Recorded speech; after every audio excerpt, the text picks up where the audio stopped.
पाकिस्तान में दहशतगर्दी के खिलाफ जंग जारी है और पाकिस्तान को मुसलसल कामयाबियाँ भी मिल रही हैं।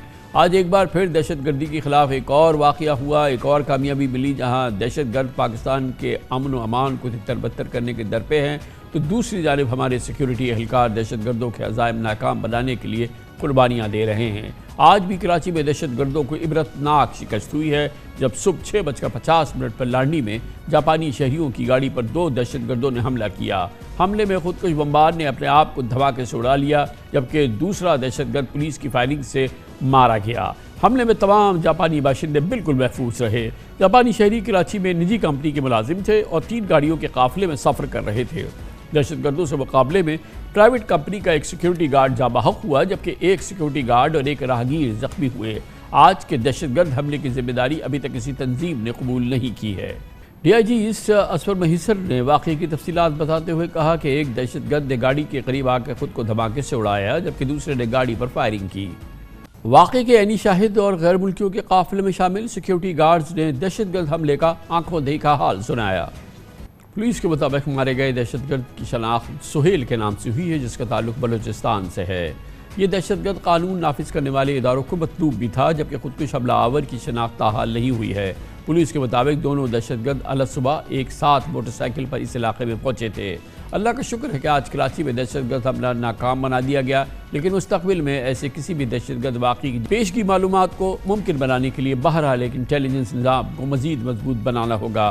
कराची में दहशतगर्दी का आखिरी बड़ा वाक़या पिछले साल फरवरी में पेश आया, जब कराची पुलिस हेड ऑफिस पर दहशतगर्दों ने हमला कर दिया था, जिसमें पुलिस एहलकारों समेत 5 अफराद शहीद हुए थे और 3 दहशतगर्दों को जहन्नम वासिल कर दिया गया था।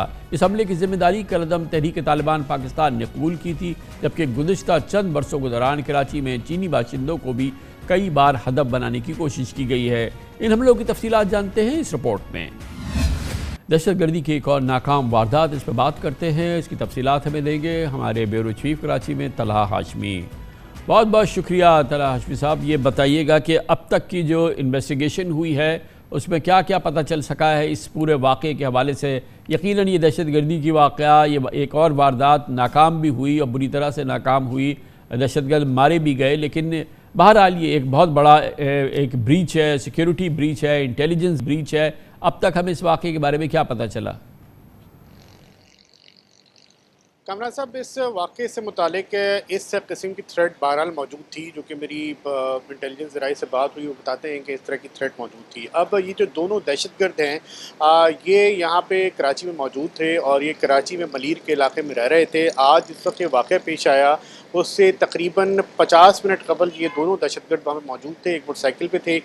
जो आगे एक मोटरसाइकिल पे हमने तस्वीर भी हासिल की, जो आगे बैठा हुआ दहशतगर्द है वो सुहेल है, जिसका ताल्लुक पंजगूर से है और इसका बलूच सब नेशनलिस्ट ऑर्गेनाइजेशन से जो बैंड आउटफिट है उससे ताल्लुक है।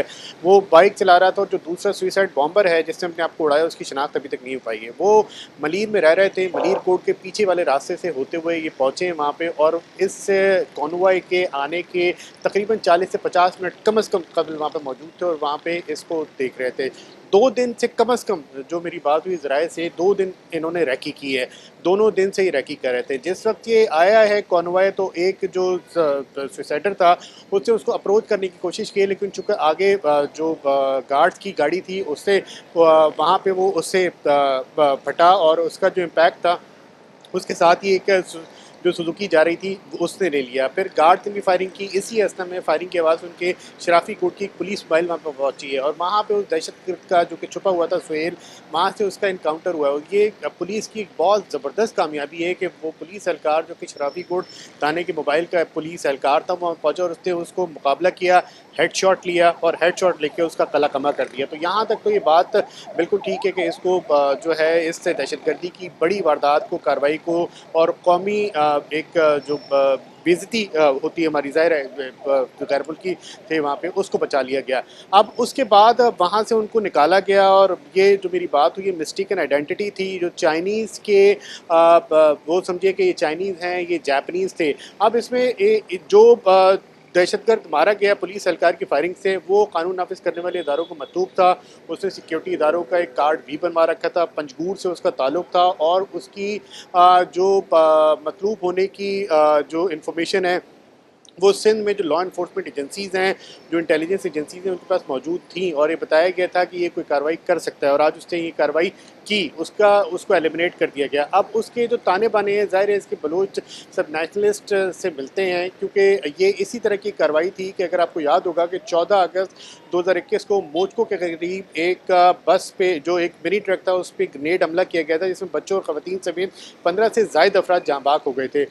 उस कार्रवाई को, उस दहशतगर्दी की तकरीबकारी को भी किसी ने कबूल नहीं किया था और आज की जो कार्रवाई हुई है इसको भी अभी तक किसी ने कबूल नहीं किया। तो जो मेरी सिक्योरिटी एक्सपर्ट से बात हुई है वो ये बताते हैं इसको कि ऐसा लगता है कि ज़ाहिर मिस्टेकन आइडेंटिटी थी आज की, और उस दिन चूँकि जो 14 अगस्त 2021 को ख़वातीन और बच्चों को हिट किया था तो एक नेशनल वो शेम थी, तो उस वजह से उसको कबूल नहीं किया गया।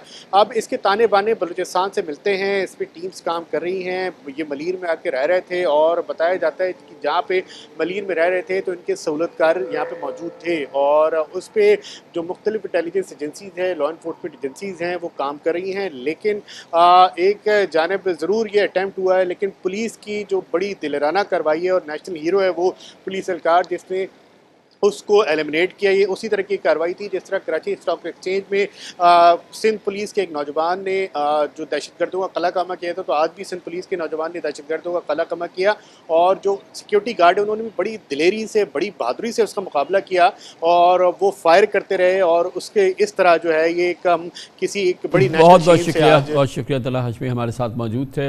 एक और दहशतगर्दी का वाक़या और बड़ी खुशकिस्मती है कि ये नाकाम हुआ, बहुत बुरी तरह से नाकाम हुआ, मगर बहरहाल ये मुसलसल वाक़यात हो रहे हैं, मुसलसल लग रहा है कि इंटेलिजेंस ब्रीच हो रही है और ख़ास तौर पे सिक्योरिटी ब्रीच हो रही है। इस मौजू में बात करते हैं, हमारे साथ मौजूद हैं सिक्योरिटी उमूर के माहिर जनाब इम्तियाज़ गुल और जो कि एग्जीक्यूटिव डायरेक्टर भी हैं centre for research and security studies के। बहुत बहुत शुक्रिया इम्तियाज़ गुल साहब। ये फरमाइएगा कि खुशकिस्मती से ये वाक़या को बुरी तरह से नाकाम आज बनाया गया, सिक्योरिटी फोर्सेस ने, जो उनके गार्ड थे, हमारी पुलिस ने बड़ा अच्छा काउंटर एक्शन किया, लेकिन बहरहाल ये तो लग रहा है ना कि ये एक अगर 2 मिनट आगे पीछे हो जाता तो ये बहुत बड़ा नुकसान हो जाता, क्योंकि इसमें जो शायद ये मिस्टेकन आइडेंटिटी है, बहरहाल ये जैपनीज़ सिटीज़न थे हमारे यहाँ, और ये हो जाता तो ये अपनी नौइयत का एक और बहुत ही सीरियस वाक़या हो जाता। तो ये एक लम्हा फ़िक्रिया तो बहरहाल है जो मुसलसल जारी है, उसमें वो क्या है जो कि हम नहीं कर पा रहे। देखिए कामरान, शुक्रिया प्रोग्राम में बुलाने का। लम्हा फ़िक्रिया बुनियादी तौर पे ये है कि जो SOPs जिसको कहते हैं, स्टैंडर्ड ऑपरेशनल प्रोसीजर्स माफ़ कीजिए, उस पे मुकम्मल तौर पे अमल दरामद नहीं होता। आज का जो हमला जिस तरह नाकाम हुआ है उस बड़ी वाज़े उससे हुआ है कि लेयर थी उनके दरमियान, यानी जो एक्चुअल कार थी जिसमें जापानी सफ़र कर रहे थे तो उनके आगे पीछे इतनी लेयर्स मौजूद थी कि उन्होंने ख़ुदकुश जो बम्बार थे उनको अपने अज़ाइम में कामयाब नहीं होने दिया। लेकिन अगर इस वक्त हम गौर करें तो 15 मार्च से लेके अब तक कम से कम 5 बड़े हमले हुए हैं और उसमें से 4 हमले जो हैं उसमें टारगेट हुए हैं चीनी या चीन से जुड़े हुए प्रोजेक्ट, उनके अहलकार। और ये भी मेरा अपना ये ख्याल है कि इनके नज़र में शायद ये चीनी थे जिसकी वजह से इन पे हमला किया गया, क्योंकि जापानियों पे आज तक पाकिस्तान में हमला नहीं हुआ। तो मेरा अपना ये ख्याल है कि जो आपने अपने ओपनिंग में भी जिक्र किया कि इंटेलिजेंस लैब्स, आप इसको कह सकते हैं फेलियर नहीं, लेकिन इंटेलिजेंस की वजह से आपकी नामुकम्मल मालूमात या मालूमात अगर होती हैं तो उस हिसाब से पेशबंदी नहीं कर पाते हमारी पुलिस और दूसरी सिक्योरिटी फोर्सेस, जिसके बायस ये लोग हमला करने में कामयाब हो जाते हैं। जिस तरह आपने देखा बिशाम दासू का जो हमला था, वहाँ भी आपके पास एस्कॉर्ट गाड़ियाँ नहीं थी, जिसका मतलब है कि कुछ अरसे के लिए ये लोग बड़े अटेंटिव होते हैं जब भी कोई वाक़या होता है, उसके बाद फिर लाइफ एज यूजुअल शुरू हो जाती है। तो मेरा ख्याल है बहुत मगर बड़े गहरे तरीके से हमें इस पे सोच विचार की ज़रूरत है। इम्तियाज़ गुल साहब, ये जो इसकी सिक्योरिटी, जहाँ पे जो टेररिस्ट होते हैं वो अपनी रेकनेंस करते हैं, वो अपनी तैयारी करते हैं, इसी तरह से जो हमारा सिक्योरिटी जो स्कॉट है या जो हमारा सिक्योरिटी अपरेटिस है वो अपनी तैयारी करे कि कहाँ से क्या प्रॉब्लम हो सकते हैं।